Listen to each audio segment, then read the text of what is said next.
GSCB toppers ઝોનમાં આપનું સ્વાગત છે. શું બોર્ડની પરીક્ષા નજીક આવી રહી છે અને ગુજરાતીના પેપરનું ટેન્શન વધી રહ્યું છે? તો બિલકુલ ચિંતા ના કરો.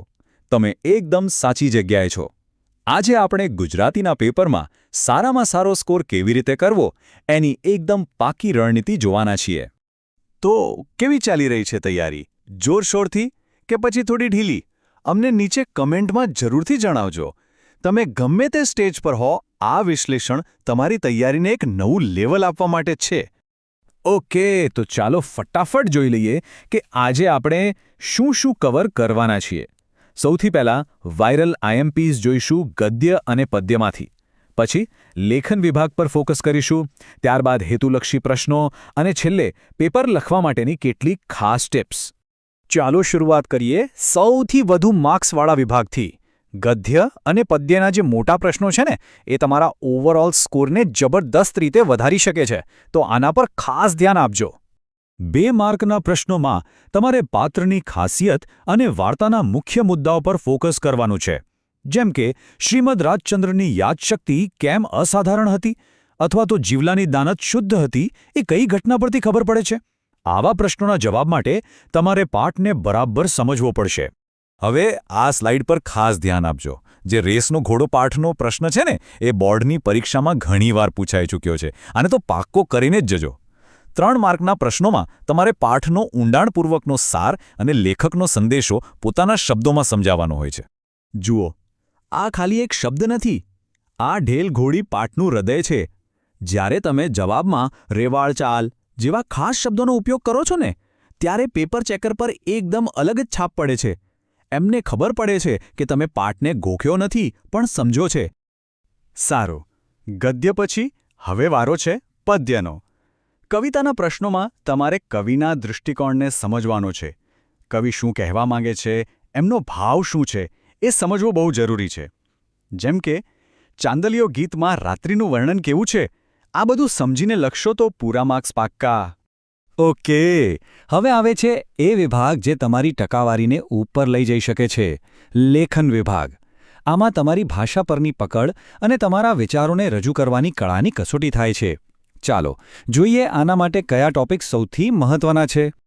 એક વાત યાદ રાખજો, અર્થ વિસ્તારમાં ખાલી કહેવતનો અર્થ લખીને નથી આવવાનું, એને ઉદાહરણો સાથે સમજાવવાની છે. જેમ કે કડવા હોય લીમડા. સમજાવતી વખતે તમે કોઈ નાનકડો પ્રસંગ પણ લખી શકો છો, એનાથી તમારો જવાબ વધુ જીવંત લાગશે.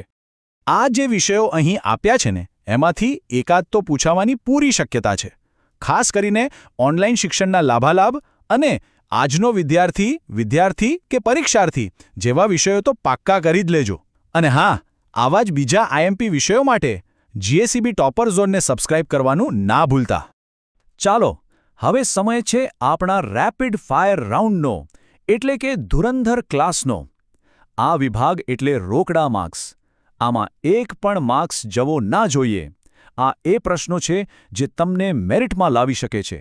તો ચાલો તમારી યાદાશતીને ચકાસીએ. જુઓ તો આમાંથી કેટલા જવાબો તમને મોઢે આવડે છે. ફટાફટ મનમાં વિચારી લો. જો બધા આવડ્યા હોય તો બહુ સરસ, અને જો ના આવડ્યા હોય તો ચિંતા નહીં, હજુ સમય છે.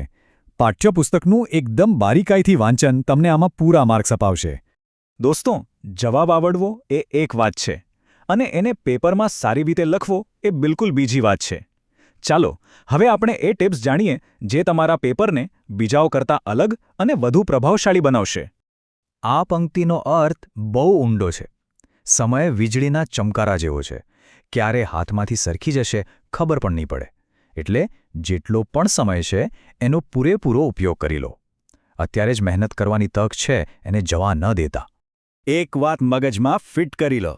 પેપર તપાસનારને લાંબા જવાબોમાં રસ નથી. એમને મુદ્દાસર, સ્પષ્ટ અને સાચી ભાષામાં લખેલા જવાબ ગમે છે.